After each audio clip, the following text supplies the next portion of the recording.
어떤 인식, 우리의 어떤 무의식이라고 하는 부분이 어떻게 구조화되어 있는가를 한번 보려고 했었죠. 그래서 신화들을 어떻게 분석하는지, 더 나아가서 경전을 어떤 식으로 보는지 얘기였는데, 좀 여기 있는 자료들 몇 개로 그냥 쉽게 넘어갈게요. 복습하듯이 지난번 한 거 이어서 바로 할게요. 제가 이렇게 하다 보니까 너무 이게 동떨어져 있거나 좀 가끔 오히려 저 자신이 설명해 준 게 또 하나의 미로처럼 혼동스럽게 하는 것가 아닌가 하는 금방 그런 생각이 언뜻 들었어요. 좀 그런 느낌들을 자주 가지실 수 있나 봐요. 아니요, 저는 그러니까 오히려 예전에 그러니까 불교 공부하면서 그 이전에는 사실 거의 서구적인 내용으로 공부를 해왔다는 걸 더 확실히 알겠더라고요. 그러니까 네. 선생님이 사실은 해주시는 내용이 예전에 많이 보던 책이나 막 이런 데서 익숙했던 그런 것들을 이렇게 되살려서 끄집어 내주시긴 하는데, 그거와 불교와의 이런 그런 연관, 그런 거는 잘 못하겠더라고요. 근데 그 메시지는 알겠어요. 스님의 메시지는. 근데 그게 구체적으로 이제 나한테 이렇게 연관이 돼서 이해되고 뭐 이렇게 잡히고 이런 거는 잘 안 되더라고요. 그래서 저도 그냥 말도 안 되게 여쭤보는 거예요. 아니요. 나의 이해의 어떤 불편함을 위해서. 중요한 지적이어서 좀 고맙고요. 저는 이 시간들 좀 이렇게 우리 불교가 가지고 있는 좀 무거운 느낌보다 우리 시대의 보편적 언어나 느낌을 좀 되살려보고 싶어서 했는데, 조금 저도 좀 더 좀 세심하게 그걸 알아차리고 좀 경전에 또는 불교적 용어에 입각한 그런 설명을, 그리고 이런 설명의 근거에는 불교의 가령 중관사상이 바탕이 됐다든지 유식사상이 또는 부파불교의 어떤 부분이라고 하는 것들을 중간중간 좀 곁들여 드릴게요. 그리고 이것들을 이렇게 자막으로 나중에 동영상을 보시는 분들이 있어서 그런 의혹도 좀 있을 텐데, 그런 저 나름대로의 고민을 좀 이해하시고 봐주시면 좀 들을만은 하지 않을까 싶어서요. 아니, 재미는 있습니다. 재밌어요. 이거 따로 저거 따로 이렇게. 네. 좀 전에 시작할 때 킬리먼트 이거 얘기를 했는데 넘어갔겠지, 지난번에 한 것들은. 그리고 지난번에도 제가 막 삼법인을 사성제로 설명했다든지 저도 막 급히 막 준비해오다 보면 내려가서 그냥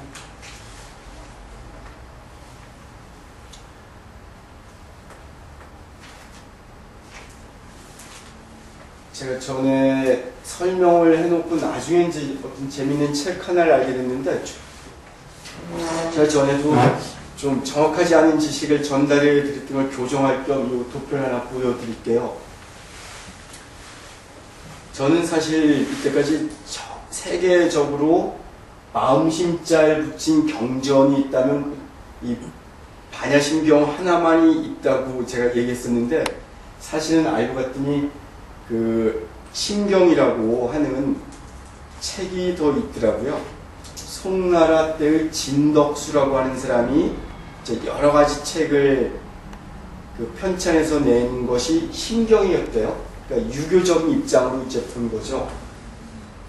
그래서 여기에서는 심학도라 해서 마음을 공부하는 것들을 지금 아주 도형화해 놓은 간단한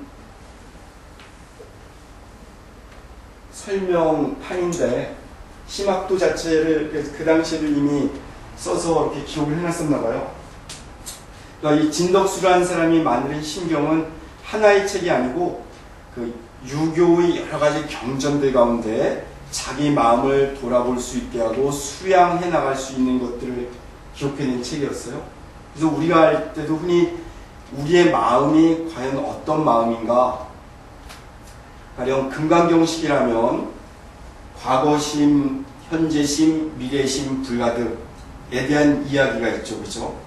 근데 이런 마음도 무수히 많다는 걸로 설명을 많이 하죠. 유식에서는 특히 그런 것들에 대해서 어떤 그 실체가 아니고 현상에 필요해서 나타나는 것을 보면서 중관적 입장으로 설명해 나갈 때 가유, 본유, 실유 이런 식으로 설명을 해요.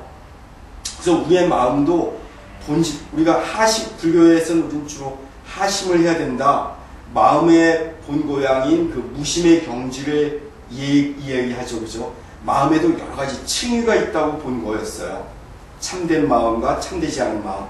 다시 말해서 나라고 하는 개인에 있어서도 불성을 간직한 나도 있지만 중생심으로 살아가는 나도 여전히 있죠. 그래서 우리는 이런 것 때문에 갈등하고 고민하고 세존을 뒤따라서 수행하고자 하는 그런 마음을 일으키는 거죠.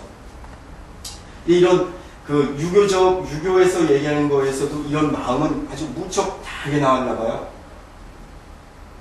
이런 적자라고 하는 표현은 말 그대로 그 중국 특유의, 그리고 나중에 벽의 불교에서 많이 그대로 이끌어내죠. 그렇죠? 중생, 애민, 여, 적자 할 때도 사실 이 글자를 그대로 써요. 적자.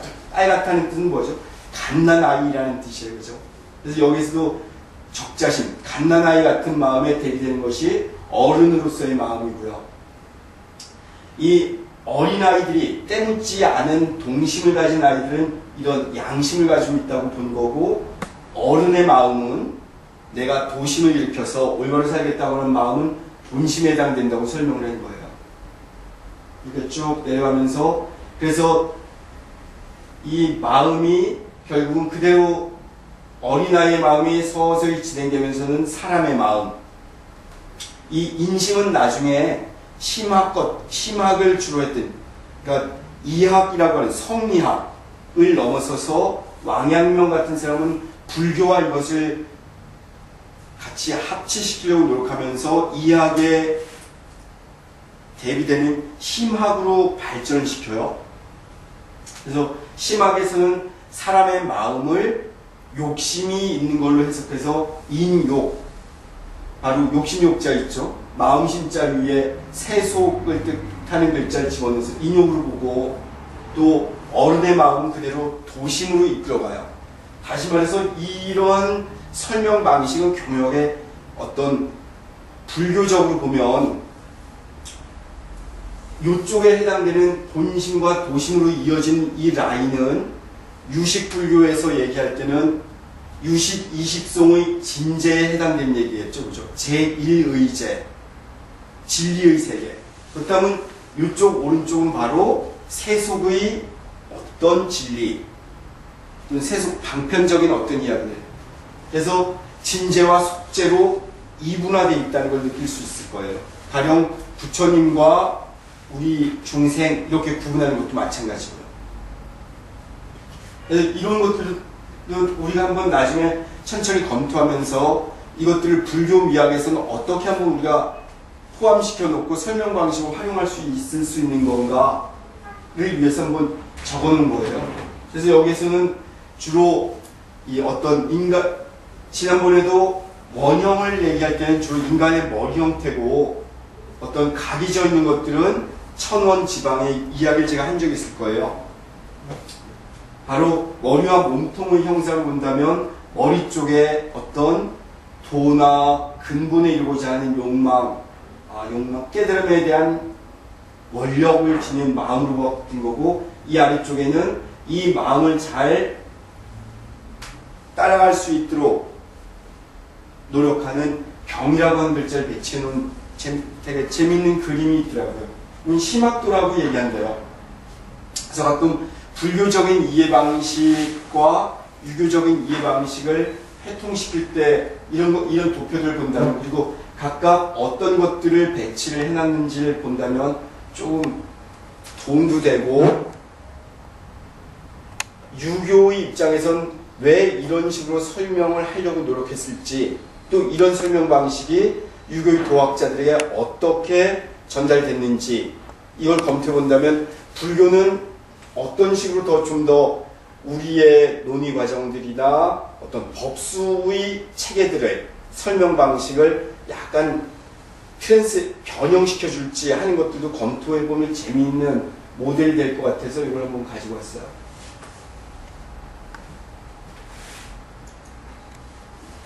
그리고 또 하나, 원래는 지난번 이걸 가져왔을 때 한번 우리 나름대로 이런 그 미로를 그려보면서 우리 마음의 흐름을 어떻게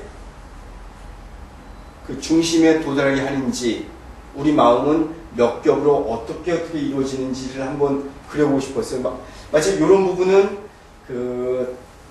우리가 늘 경전을 대하는 방식의 불교라기보다는 요즘은 응용 불교라고 얘기하는 부분이 새로 생겼어요. 그러니까 응용 불교라는 이 네 글자 속에는 우리 불교가 어떻게 우리 시대에 새로운 방편을 제시해 줄 수 있는지, 또 우리 시대의 근본 문제를 세존의 눈과 입이라고 하는 이 원으로가 아니라 이것들을 이 중간 접점에서 진재와 속재를 이해하는, 그리고 원흉해 나가는 입장으로 찾아나갈 수 있을지 하는 것들도 보면 좋을 것 같아서 이런 미로를 하나 가져왔는데, 이게 크레타식 미로라고 얘기하네요. 이 미로는 나중에 제가 법성계를 어떤 식으로 또 다시 배치하면서 나왔는지 보통 보여드릴게요. 나중에 한번 여러분 25개의 점을 찍어서, 사실 25개의 점을 찍어 놓고 선을 천천히 이렇게 그려나가거든요. 한번 천천히 따라서 해보면서 자기 마음의 흐름, 그리고 이런 걸 통해서 자기 마음을 어떻게 차분하게 정열시키고 우리 마음의 본고향, 또 무심의 영지, 또는 하심, 불심, 이런 것들에 도달하는 점을 보면 재미있을 것 같아요. 저는 묘하게 이런 도형들에 대해서 지금 매료당해요. 제가 처음에 시작할 때도 내부 시각의 형상이 바로 이 미로의 형상으로 시작되거든요. 기억나시죠? 제가 전에 한번 유마경의 제작품 설명하면서 사리불이 유마거사로부터 힐책당하는 내용들 가운데 하나가, 세속 사람들은 보통 바깥의 경계, 우리 밖에는 수많은 경계들이 있잖아요. 우리의 이 옥은, 육근은 이쪽을 향할 수 있어요. 우리 눈에 보이는 것, 귀에 들리는 것에 끄달리죠. 하지만 이 당시 부처님의 제자들은 이미 자기 마음 안쪽을 살펴보기 시작했어요. 좀 전에 심학도라고 하는 그림에서 본 것처럼 거기도 많은 마음들이 있다면, 거기에 보면 본심, 도심, 양심, 적자심, 대인심, 이렇게 많은 마음으로 이렇게 나뉘어져 있는데, 그 마음들의 점을 찍고 그 중심을 알아나고자 하는 노력들이었다는 거죠. 근데 이런 노력들을 하는 부처님부터 직접 공부한 제자인, 그것도 뛰어난 지혜를 갖고 있는 사리불에게 유마가 지적하는 것은, 당신들이 그렇게 한다고 해서 열애가 가르쳐준 그런 참된 행을 하고 있다고 착각한다면 오해일 수 있습니다. 참된 행은 바깥을 보는 것도 아니고 이와 같이 해서 마음 내면이지만 내면을 보는 그 자리 자체를 찾아가야 한다. 다시 말해서 방향만 바뀌어졌을 뿐이다. 우리가 폭력성을 가지고 있다면, 대부분의 폭력성은 그냥 그대로 나타나면서 뒷골목에 폭력배 같은 행태가 보여진다면, 이것이 조금 세련된 것이, 그리고 합법화된 것이 권력일 뿐이다. 역시 그것도 마찬가지로 힘의 사용에 대한 거라면, 힘을 왜 쓰고자 하는지라고 하는 그 점 자체를 보는 자리, 그리고 그 자리에 머무는 것에 대한 이야기를 유마거사가 해준 거라고 제가 이야기를 한 적이 있을 거예요. 그 점에 서는 것, 그 점을 찾아나가는 것이 바로 이런 끝없이 반복되는 동심원, 그죠? 하나의 정점을 두고 계속 반복돼 나가고 있죠. 이런 것들이 바로 내부 시각에서 발견됐다는 얘기를 전에 했을 거예요. 얘기를 하다가 또 내부 시각에 대한 이야기까지 갔네요. 더 재미있는 것들은 이건 16세기쯤 프란치스코 세갈레라고 하는 그 독특한 사람이었던 것 같은데, 세갈레를 찾아보면 이렇게 인간 모습을 한 미로를 그려놨어요.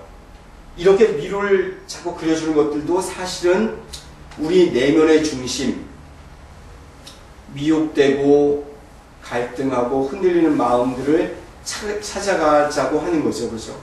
그리고 이런 것들이야말로 부처님 마음, 참 사람인 나의 자리일 수 있고요.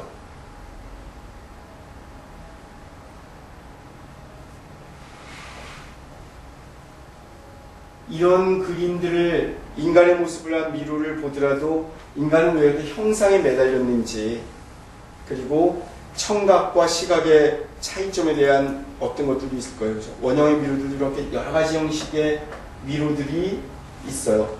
근데 우리 그 두 가지 좀 전에 본 인간의 형상, 이런 것들도 무척 그 노력이나 시도들은 새로운 발상이고 뛰어나다 해도 우리가 큰 감을 주진 못하죠. 왜냐면 이것들이 이미 구상화되어 있기 때문에 그래요. 근데 이렇게 구상화되기 이전에 어떤 원이나 동그란 원 또는 사각형, 방형 또는 삼각으로 꼭지점 세 개로 이루어진 삼각형, 이런 것들은 우리의 근원적인 어떤 자리를 일깨워준다고 제가 만다라 설명할 때도 몇 번 말씀을 드렸던 것 같아요.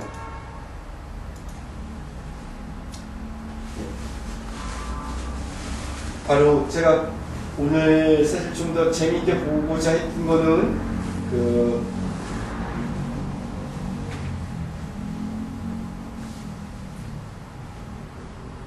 원효 스님과 의상 스님은 우리 한국 불교에서 늘 중요한 두 가지 키워드 역할을 많이 해주셨는데, 잘 안 보였어요.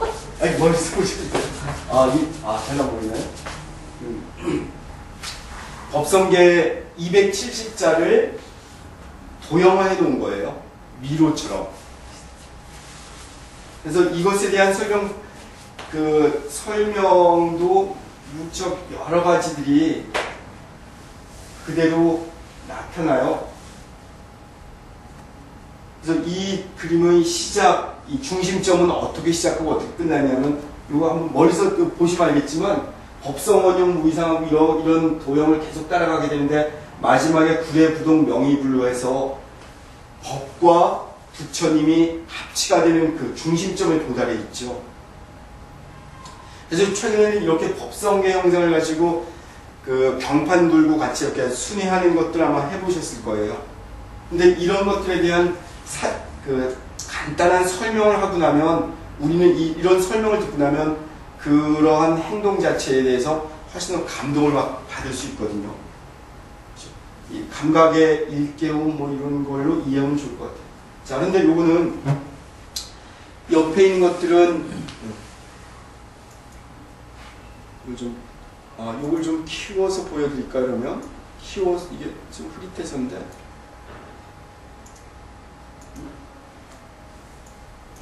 이걸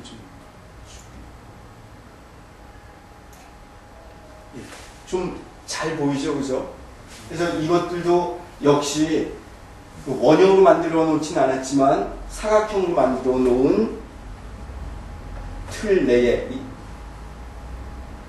반복되는 4개 사사분면을 10십자로 그려놓고 나면 1사분면, 2사분면, 4사분면에 이르기까지 태극 문양이든 원형을 순회하면서 감았다 풀었다를 되풀이하면서 법, 진리와 부처의 자리에 도달하게 해주는 중심을 차지하는 도형이에요. 미로에서도 그랬고, 우리가 일깨워진다면 생명을 존속하는 이 힘을 가질 수 있겠죠, 그죠? 가령 올바른 눈을 갖고 있으면 올바로 볼 수 있는 것처럼, 이제 그런 것으로 좀 이해하셔도 무척 우리에게 일깨워주는 어떤 재미있는 도형일 수 있을 거예요. 그리고 시작과 끝을 진리와 부처로 이렇게 설정해 놓은 것, 바로 불법, 제가 지난번에 그 7정리에서 마지막을 승으로 얘기했죠. 승은 어디가 있죠?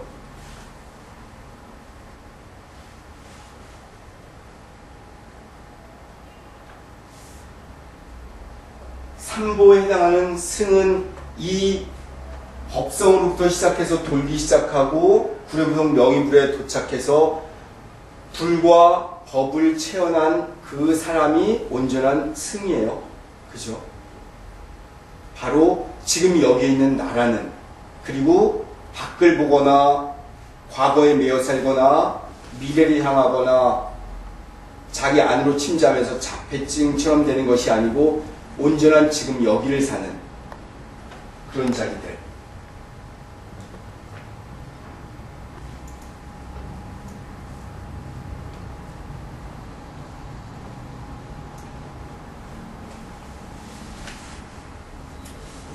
요 도형은 1152년 고려 때 만들어진 보엽인다란이라고 얘기를 해요. 저도 요거는 최근에 다른 어떤 그 산스크리트와 티베더의 중간쯤에 있는, 그리고 불교 우리가 아는 많은 진원들이 기록된 문자를 실담 문자라고 그러는데, 실담 문자를 지금 검토하고 있다가 이걸 찾아 어느 책에 이렇게 수록되어 있는 것을 찾아봤어요. 그래서 이걸 좀 띄워봤는데, 그래서 제목은 여기에 흐릿하게 나와 있지만 이 형상을 보여주고자 하는 이유는 어떤 우리가 어떻게 중심에 이르를 수 있는가, 또 각 어떤 세계관을 가지고 어떤 일경을 통해서 삶을 볼 수 있는가에 대한 얘기를 좀 할게요.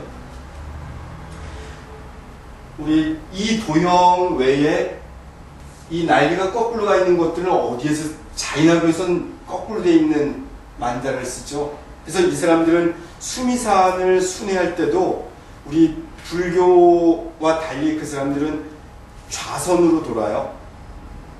그러니까 이 반시계 방향으로. 근데 이게 시계 방향으로 흘러가는 이런 차이는 서로 의미가 달리 느껴진다 그러죠. 실제로 이 도형이 이렇게 바람을 불었다 그랬을 때 어느 도형으로 나아가게 돼 있어요? 이 도형이 햇살이면 이 태양은 빛을 뿌리면서 어느 쪽으로 돌게 돼 있죠? 예, 시반. 예, 반시계 방향이죠, 그렇죠?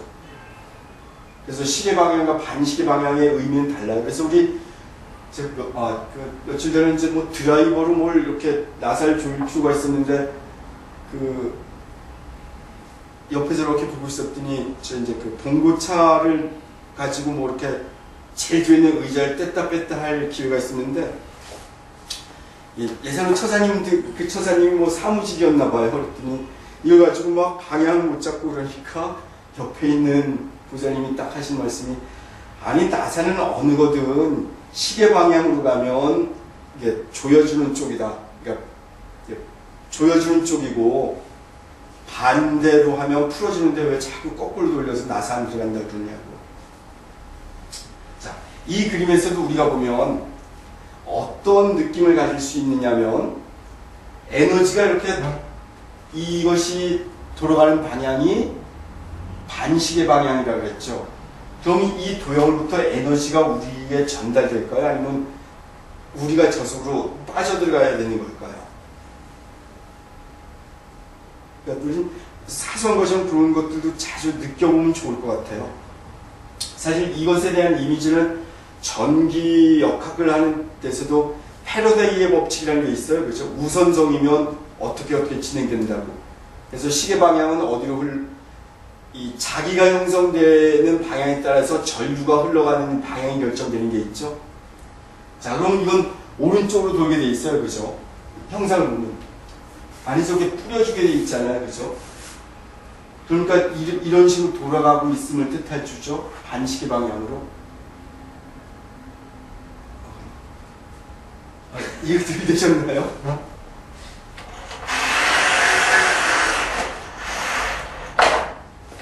여기 또 막 선풍기 선풍기 보면 이렇게 돌아가는 거 아니에요? 예. 이렇게 힘을 이렇게 가하게 그렇죠. 이렇게 가고. 예, 여기서 예. 그러면 이때는 이 도형으로부터 어떤 에너지가 우리에게 전달되는 식으로 돼 있어요. 그죠? 이쪽으로 돌면 힘은 이쪽으로, 우리 쪽을 향해서 나오게 돼 있잖아요. 그럼 자인학교 같은 경우는 이것이 거꾸로 돼 있다면 반대로 들어가게 돼 있는 형식이라는 걸 좀 알겠죠, 그죠? 자, 여기에서도 뭐 자인학을 꼭 그냥 이제 그런 형상 자체만 본다 하더라도 이런 것의 도형이 또는 이곳에 담겨져 있는 의미를 내가 살아갈 수 있는 방편을 쓰느냐 아니면 이것 속으로 내가 빨려 들어가느냐, 다시 말해서 주술적이 되느냐, 종교적인 신비를 체현하느냐, 이런 차이도 이 내면에 지금 깃들여져 있다는 거예요. 그래서 우리 선조들은 이 도형 하나에도 어떤 궁극적인 의미를 많이 투여시켜 놓으려고, 기록해 놓으려고 많이 했던 것 같아요. 또 그게 맞는 것 같고, 그죠? 우리가 가령처럼 이 검은색에 먹물을 가지고 이 흰 종이에 뭔가 이렇게 기록한다는 것 자체만 해도 여기에는 어떤 우주에 편만한 어떤 에너지를 갖다 집어넣는 거거든요. 그죠? 우리는 이미 이제 나는 절대다라고 이렇게 보지만 이런 것들이 문자로 기표로 만들어질 때, 그리고 이것들 우리는 상징으로 받아들이잖아요. 그죠? 나 또는 절대. 절대라는 것 자체는 우리는 일상에서, 우리 생에서 절대를 체험하기는 정말 힘들어요. 우린 파편적 편린으로 존재하고 그런 방식으로 세상을 이해하거나 받아들이기 때문에. 그래서 이런 의미의 전달도 이미 그렇고, 우리가 도달하고자 하는 어떤 목표점도 사실 좀 따져보니까 이렇게 나뉘어져 있다는 느낌은 들죠. 우리가 무심결에 나는 절대다 이걸 읽고 환심을 느끼고 힘을 가졌지만, 여기도 이미 가리키는 손과 목표점인 달 자체의 차이도 여전히 나오죠. 그죠? 상징적인 어떤 이 문자 자체에 의해서도.